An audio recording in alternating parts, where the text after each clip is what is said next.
अस्सलामुअलैकुम। आज हम देखेंगे पाइल। ठीक है, पाइल का एनालाइज करेंगे, इसकी कैपेसिटी फाइंड करेंगे। ठीक है, पिछली वीडियो में हमने इसकी थ्योरी देखी और इसका डिज़ाइन प्रोसीजर देखा पूरा, और सारे फार्मूलाज डिस्कस किए, सारे पैरामीटर्स उसके हमने देख लिए थे। तो आज हम उसका प्रॉपर फाइनली डिज़ाइन करने जा रहे हैं, उसका कैपेसिटी फाइंड करने जा रहे हैं। ठीक है, आप कह सकते हैं कि ये आपको इस तरह का क्वेश्चन गिवन रहेगा। ठीक है, क्वेश्चन की टाइप आपके सामने ये है, ये एग्जांपल ले लेते हैं। ठीक है, इसमें वो कहता है इसकी जो आप विड्थ ले रहे हैं, ठीक है, वो अज्यूम कर लें। ठीक है, लेट्स से कि अज्यूम करेंगे ना, बिकॉज कि आप ये एक तरह से प्रॉपर डिज़ाइन एनालाइज कर रहे हैं, इसकी कैपेसिटी देखने जा रहे हैं आप कि आया कि इतनी लेंथ का इतनी डेप्थ तक लेके जाएंगे और पाइल को, और इतनी अगर इसका विड्थ होगी तो क्या वो इतनी कैपेसिटी इतने लोड को बर्दाश्त करने की उसकी कैपेसिटी होगी कि नहीं होगी। तो वो हम चेक कर रहे हैं आज इन दी फॉर्म ऑफ लोड निकाल के। ठीक है, तो उसके लिए हमने जो अज्यूम किया डाया वो ये है 12 इंच। ठीक है, इसको फुट कह लें, 1 फुट है, और ये 12 फुट जो है इसकी डेप्थ है। टोटल पाइल की डेप्थ जो है वो ज़्यादा होती है, तो 25 फुट ले ली। और इसकी जो यहाँ पे साइड कंडीशन है सॉइल की वो कौन सी है, डेंस सैंड है। ठीक है, डेंस सैंड के केस में यहाँ पे उसकी यूनिट वेट ऑफ सॉइल जो है वो सैंड की ये गिवन है पाउंड पर स्क्वायर फुट। ठीक है, आपकी वेट गिवन है, यूनिट वेट। इसके बाद है फाई एंगल जो है सॉइल का वो गिवन है आपको। इसी तरह के की वैल्यू आपने अज्यूम की या फिर आपको गिवन रहेगी। अगर गिवन नहीं होगी तो आप टेबल में आपको दिखा दूंगा कि वो कहाँ से आपने लेना है, वो टेबल में अभी आपको शो करवा देता हूँ। इसके बाद फैक्टर ऑफ सेफ्टी जो आप इसमें रख रहे हैं, ठीक है, आप कैपेसिटी जितनी आएगी उसमें फैक्टर ऑफ सेफ्टी रखेंगे, बिकॉज के आपका जो मेथड आप यूज़ कर रहे हैं ये कैलकुलेशन है, ये मैनुअली है। ठीक है, ये एक्चुअल मेथड से ज़्यादा अप्रोक्सीमेट मेथड है। ठीक है, तो इसको आप एक्चुअल बनाने के लिए आप इसकी जो कैपेसिटी है वो रिड्यूस करके मानेंगे। ठीक है, रिड्यूस कर लेंगे और देन आप इसको कह सकते हैं कि इसमें बिकॉज के इसमें लिमिटेशंस हैं। ठीक है, इस फार्मूला ये जो मेथड यूज़ कर रहे हैं इसमें थोड़ी लिमिटेशंस हैं, उनको आप कवर करने के लिए इसको अप्रोक्सीमेट इक्वल टू एक्चुअल बनाने के लिए आप फैक्टर ऑफ सेफ्टी रखते होते हैं। ठीक है, फैक्टर ऑफ सेफ्टी 2 यहाँ पे मानी जा रही है। अब इसमें वो कहते हैं no ground water is accounted. अब इसमें कोई ग्राउंड वाटर टेबल नहीं है, जीरो है। ठीक है, आपकी वाटर टेबल जीरो है। अगर वाटर टेबल इसमें कहीं होता तो उस डेप्थ से नीचे, अगर फर्ज करें ये डेप्थ ये आपकी पाइल है, ठीक है, इसमें यहाँ से वाटर टेबल स्टार्ट है, तो इससे नीचे जितनी होती है उसमें आपका स्किन फ्रिक्शन जो है वो यहाँ पे कैपेसिटी वो जीरो के इक्वल मानी जाती है। ठीक है, ये बस आपने बात याद रखनी है। बाकी सारी की सारी इसमें कैपेसिटी फाइंड करेंगे, बस स्किन फ्रिक्शन जो है वो कैपेसिटी जीरो हो जाती है जहाँ वाटर टेबल आता है। ठीक है, जहाँ से, तो इसमें ग्राउंड वाटर टेबल नहीं है तो इट मीन्स कि कहीं भी जीरो नहीं होगी। कैपेसिटी दोनों फाइंड करेंगे, एक एंड पॉइंट पे और एक स्किन फ्रिक्शन पे। तो इसी तरह हम क्रिटिकल डेप्थ पे, पहले हम स्टेप हमारा होता है क्रिटिकल डेप्थ हमने फाइंड करनी है, क्योंकि सैंडी कंडीशन है, इसमें कोहेजन लेस सॉइल है, तो उसके लिए हमारे पहले कंडीशन चेक करनी है। तो पिछले हमने वीडियो में देखा कि कोहेजन लेस सॉइल के लिए हमारे पास फार्मूलाज जो होते हैं वो ये होते हैं। ठीक है, इन दोनों का सम करूँगा मैं, तो आपके पास टोटल कैपेसिटी आ जाएगी जो आपने फाइंड करनी है। तो दोनों का सम कर लेते हैं। ये देख सकते हैं उसने फार्मूलाज यहाँ पे सम कर लिया। ठीक है, दोनों फार्मूलाज लिख लिए। अब इसमें जो पैरामीटर्स चाहिए वो एरिया के चाहिए। ठीक है, बॉटम पे एरिया और साइड जो है उसके सरफेस का एरिया वो निकालेंगे। ये एरिया निकालना इतना कोई मुश्किल नहीं है। वो आपने कैसे करना है, एरिया कैसे निकालना है, इस यहाँ पे बॉटम पे एरिया, बॉटम पे यहाँ पे पाइल का जो एरिया निकलेगा वो आपको सर्कुलर होगी, तो नीचे से आपका जो रेडियस आएगा वो कितना आएगा, पाई आर स्क्वायर। ठीक है, पाई आर स्क्वायर कर लेंगे। इसका रेडियस जितना 1 फुट है, ठीक है, जितना भी है आप वो ले लेंगे, तो इससे आंसर आ जाएगा। ठीक है, अब ये आपका एरिया निकालने का फार्मूला आ गया at the bottom base point पे। ठीक है, बेस पे तो आ जाएगा। अगर सरफेस का निकालना है तो सरफेस पे कैसे निकालूंगा, अगर मुझे जितनी डेप्थ है, ठीक है, उस डेप्थ से मैंने इस पाई आर स्क्वायर को मल्टीप्लाई करवा देना, तो मेरा टोटल सरफेस एरिया आ जाएगा। ठीक है, सरफेस एरिया निकालने का ये फार्मूला होगा। सिंपल, आपने पाई आर स्क्वायर का फार्मूला लगाना है, देन उसको आप डेप्थ से मल्टीप्लाई करवा देंगे जितनी डेप्थ के लिए। ये तो यूनिट डेप्थ होगी यहाँ पे। ठीक है, बॉटम पे कंसीडर होगी जो।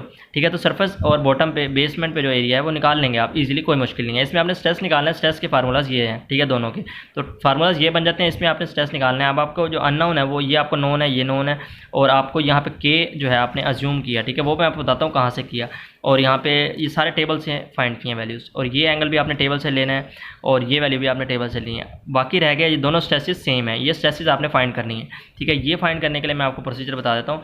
इसमें क्रिटिकल डेप्थ होती है। ठीक है, कोहेजन लेस सॉइल में क्रिटिकल डेप्थ आती है, जबकि क्लेई सॉइल होती है उसमें क्रिटिकल डेप्थ नहीं आती। इसमें क्रिटिकल डेप्थ है, तो क्रिटिकल डेप्थ की हमने फाइंड करनी है कितनी है। ठीक है, उसके लिए भी हमारे पास केस था। ये देखें, अगर इसमें लूज और मीडियम सैंड होगी तो हमारे पास ये फार्मूला यूज़ होगा क्रिटिकल डेप्थ फाइंड करने के लिए। अगर डेंस सैंड होगी तो ये फार्मूला यूज़ होगा। अब चूंकि डेंस सैंड है यहाँ पे उसने बताया, ठीक है, तो हमारे पास जो क्रिटिकल डेप्थ का फार्मूला है वो ये यूज़ होगा। इसमें क्रिटिकल डेप्थ हमने फाइंड कर ली। अब क्रिटिकल डेप्थ कहाँ तक है, वो यहाँ तक है। जहाँ तक क्रिटिकल डेप्थ है वहाँ तक हमारे लीनियरली जो है वो स्ट्रेस बढ़ती रहेगी। हमें पता है क्रिटिकल डेप्थ वो डेप्थ है जिससे आगे हमारी स्ट्रेस बढ़ना बंद हो जाती है, स्ट्रेस जीरो कॉन्स्टेंट रहती है। तो ये कॉन्स्टेंट हमारी आ गई। टोटल डेप्थ तक हम लेके जाएंगे इस पूरी डायग्राम को। अब इसमें फिगर एक नहीं दो बनी है, एक ये फिगर है और एक ये ट्रायंगल वाली फिगर है। ठीक है, इस दोनों फिगर का आप अलग-अलग वर्टिकल स्ट्रेस फाइंड करेंगे। वर्टिकल स्ट्रेस कैसे फाइंड करेंगे, उसका फार्मूला आपको पता है। स्ट्रेस का कैसे निकालते होते हैं, डेप्थ इनटू यूनिट वेट, ठीक है। यूनिट वेट को डेप्थ से मल्टीप्लाई करवाते जाएंगे तो आपका स्ट्रेस आती जाएगी। अब मैं आपको पहले ये बता दूं कि ये वैल्यूज़ जो हमने के फाइंड की, अल्फा फाइंड किया, ये कहाँ से किया, ये सारा टेबल दिखा देता हूँ। देख सकते हैं ये नोट्स मैं आपको प्रोवाइड कर दूंगा डिस्क्रिप्शन में, ठीक है। इसके प्रॉपर नोट्स दे दूंगा। तो ये सारे नोट्स वही हैं जो मैं पिछली वीडियो में थ्योरी पढ़ा चुका हूँ। तो ये आ गया टेबल। टेबल में आप देख सकते हैं ये अल्फा फाइव के एंगल, आप एंगल जो फाइंड करने हैं वो किससे फाइंड कर सकते हैं, वो इन फार्मूला से। अगर आपकी जो पाइल बनी है वो कंक्रीट से बनी है तो आप इस 0.95 से 1.5 के दरमियान आप कोई वैल्यू ले सकते हैं, ठीक है। 5 यानी कि ये एंगल आप इस तरह ले सकते हैं। 5 एंगल आपको 35 गिवन है, ठीक है। और कंक्रीट का बना हुआ तो आप जो फार्मूला लेंगे वो ले लेंगे, ठीक है। तो इसमें हम एक्चुअली फार्मूला यहाँ से कंसीडर करेंगे, ठीक है। तो यहाँ पे आपका मटेरियल नहीं गिवन, ठीक है। मटेरियल टिम्बर का आपको नहीं जो भी है आपका यहाँ पे पाइल का वो नहीं गिवन। तो आप क्या करेंगे 3/4 × 5 वैल्यू ले लेते होते हैं यूजली, ठीक है। तो हम 3/4 5 ले लेंगे। अगर हमें यहाँ पे मटेरियल गिवन होता तो हम यहाँ से कोई वैल्यू अज्यूम कर लेते और हम यहाँ पे एंगल आ जाता। अब इसके बाद फर्दर आप के की वैल्यू की तरफ देखें। के की टेबल जो है इसमें आप कैसे वैल्यू फाइंड कर सकते हैं। अगर आपकी जो सैंडी सॉइल है, ठीक है, सैंड आपका पहले नंबर पर जो रो है वो आप चेक करेंगे। सॉइल की टाइप में इसमें वैल्यू ऑफ के हम फाइंड कर लेंगे। वैल्यू ऑफ के हम कैसे ले सकते हैं, यहाँ पे देख सकते हैं आप।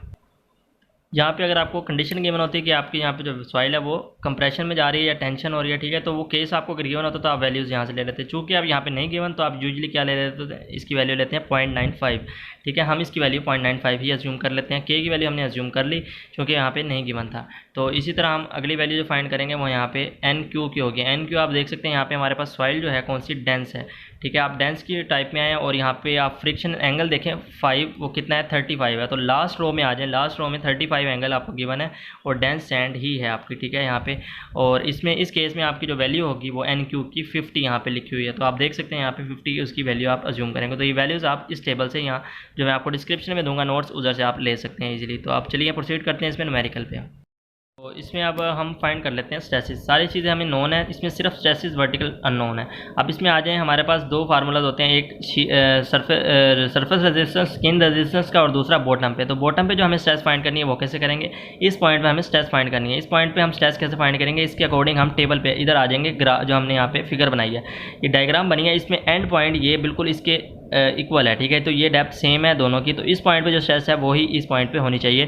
तो इस पॉइंट पे स्ट्रेस हम फाइंड कर लेंगे। वो कैसे फाइंड करेंगे, इसको इधर जो सॉइल है मौजूद है उसकी आप यूनिट वेट फाइंड करेंगे, उसको टोटल डेप्थ से मल्टीप्लाई करवा देंगे। तो टोटल डेप्थ से मल्टीप्लाई करवाने के बाद आपके पास जो यहाँ पे आ जाएगी स्ट्रेस आ जाएगी, इस पॉइंट की आ जाएगी। तो इसी तरह आप करेंगे, यहाँ पे यूनिट वेट जो है आपको सॉइल का सैंड का वो 20 गिवन है, तो आप 20 मल्टीप्लाई करवाएंगे इसको एच यानी कि टोटल डेप्थ से, जो कि 128 फुट है, ठीक है।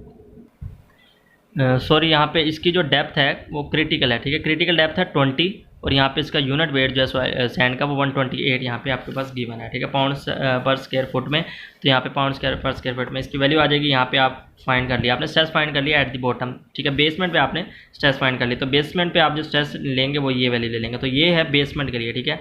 कैपेसिटी बेसमेंट पे आपकी निकल के आ जाएगी। एरिया आपको निकालना आता है, ये वैल्यूज़ आपने फाइंड कर ली टेबल से। अब आ जाए इसकी स्किन रेजिस्टेंस जो है उसकी कैपेसिटी हमने कैसे फाइंड करनी है, उसकी के लिए हमारे पास यहाँ पे ये ग्राफ गिवन है। इसमें हमें यहाँ पे चाहिए हॉरिजॉन्टल फोर्स, ठीक है, हॉरिजॉन्टल स्ट्रेस चाहिए। बाकी वैल्यूज़ हमने नोन पता है हमें, ठीक है, नोन है। क्योंकि ये देख सकते हैं आप यहाँ पे अल्फा में पता लग गया। सरफेस एरिया हम निकाल लेंगे, कैसे निकालेंगे, सरफेस एरिया हम इस तरह निकालेंगे कि देखें, ये अगर हमारे पास एक पाइल है, ठीक है, पाइल है हमारे यहाँ पे, जो उसका रेडियस है वो कितना है, डायमीटर उसका 1 फुट है। तो यहाँ पे 0.5 फुट जो है उसका रेडियस हो जाएगा हाफ, और इसकी डेप्थ कितनी है, डी है, ठीक है। तो अगर ये पाइल है तो इसका सरफेस एरिया निकालना है हमें। टोटल सरफेस एरिया का फार्मूला ये होता है, ये आपको पता लग जाएगा। टोटल सरफेस एरिया होता क्या है, इसके आउटर ये अपर रेडियस होगा, ठीक है, इसका एरिया निकालेंगे आप पहले, एक इसका टोटल में ये आ जाता है और ये नीचे वाला आ जाता है, ये दो।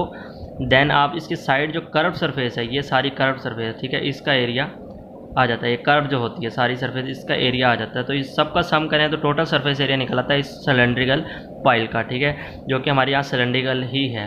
तो अगर हम यहाँ पे इसकी फ्रिक्शन की निकाल रहे हैं, ठीक है, फ्रिक्शन के लिए हम सरफेस एरिया निकाल रहे हैं जो फ्रिक्शन में एरिया एक्ट कर रहा है, ठीक है। तो फ्रिक्शन क्या किस में है, यहाँ पे साइड पे कर्व सरफेस पे एक्ट करेगी, क्योंकि साइड पे कर्व सरफेस जो है उस पर ही सिर्फ हमारी जो है वो मट्टी एक्ट कर रही है, और हॉरिजॉन्टली उसी पे हॉरिजॉन्टल कह सकते हैं स्ट्रेस लग रहा है। तो हम हॉरिजॉन्टल फोर्स जिस पे लग रही है वो किससे लग रही है, वो लेटरली लग रही है, मीन्स के हॉरिजॉन्टली जो लग रही है, जो कर्व सरफेस पे जो एरिया एक्ट कर रहा है वो वाली हम एरिया फाइंड करना है, ठीक है। तो वो हमारा जो एरिया होगा वो फ्रिक्शंस, हम जब फ्रिक्शन फाइंड करेंगे स्किन फ्रिक्शन, उसके लिए हमारे यहाँ कर्व सरफेस का एरिया यूज़ होगा, ना कि टोटल सरफेस एरिया। ठीक है, टोटल सरफेस एरिया में ये कर्व, ये सिलेंड्रिकल और ये भी एरिया भी इंक्लूड होता है, जबकि ये हमारा इंक्लूड नहीं हो रहा स्किन फ्रिक्शन में।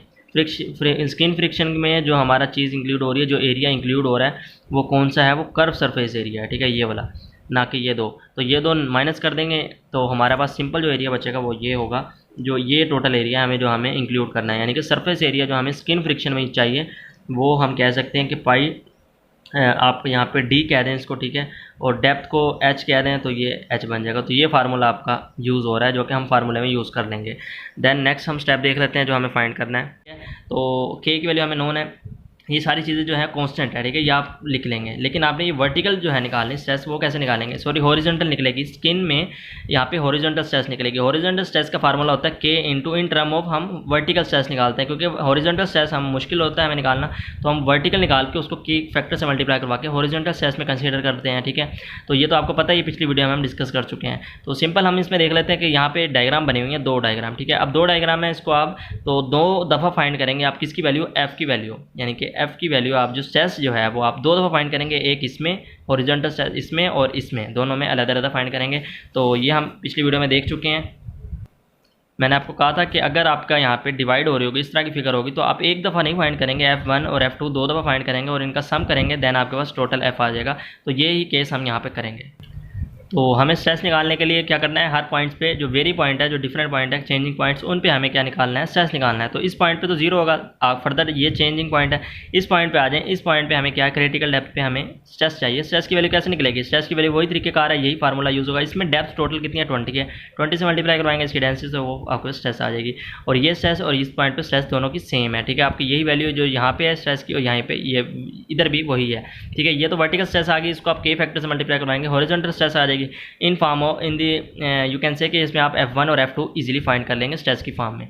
ठीक हो गया। अब जो ये तो तरीका है आपको फाइंड करने का, इसमें आपने क्या करना है, एवरेज लेनी है। ठीक है, मैंने आपको बताया था कि स्किन फ्रिक्शन में आप एवरेज लेंगे ताकि ज़्यादा एक्यूरेट हो आपकी स्ट्रेस की वैल्यू हो। ठीक है, एक्यूरेट मानने के लिए आप यहाँ क्या करेंगे, इसका एरिया ले लेंगे, स्ट्रेस फाइंड करेंगे, एरिया ले लेंगे। सिंपल आपने क्या करना है, इसकी एवरेज लेनी है, एवरेज के लिए यही करेंगे। इस फार्मूला सारी वैल्यूज़ नोन है आपको, इसमें जो सिर्फ जो वेरी पॉइंट है वो इस डायग्राम की वजह से है, उसमें एरिया आपने चेंज रखना है बस। पहले आपने इसको एक्चुअली डिवाइड कर रहे हैं। ठीक है, इसमें आपने दो दफ़ा क्या फाइंड करनी है, कैपेसिटी फाइंड करनी है स्किन की, एक दफ़ा इसमें और एक दफ़ा नीचे दूसरी लेयर में इसमें। ठीक है, तो ये दो दफ़ा फाइंड करेंगे, तो वही मैं काम कर रहा हूँ डिवाइड करके। तो आप यहाँ देख सकते हैं मैंने इसको यहाँ डिवाइड कर दिया दो हिस्सों में। अब यहाँ देख सकते हैं ये जो कांस्टेंट था ये मैंने निकाल लिया बाहर। ठीक है, ये दोनों में कांस्टेंट था, सेम था ये वैल्यूज़। अब जो मेरे पास रह गई, ये दोनों चीज़ें सेम थी, दोनों में अननोन जो डिफरेंट हो रहे थे वो ये दो वैल्यूज़ थी, दोनों की स्ट्रेस की और एरिया की। क्योंकि नीचे वाले के लिए एरिया जो है सरफेस एरिया, उसमें डेप्थ ये इतनी कंसीडर होगी सिर्फ और सिर्फ, दूसरे में ऊपर वाले में सिर्फ ये कंसीडर होगी, तो दोनों में चेंजिंग थी इसकी एरिया की। ठीक है, सरफेस एरिया।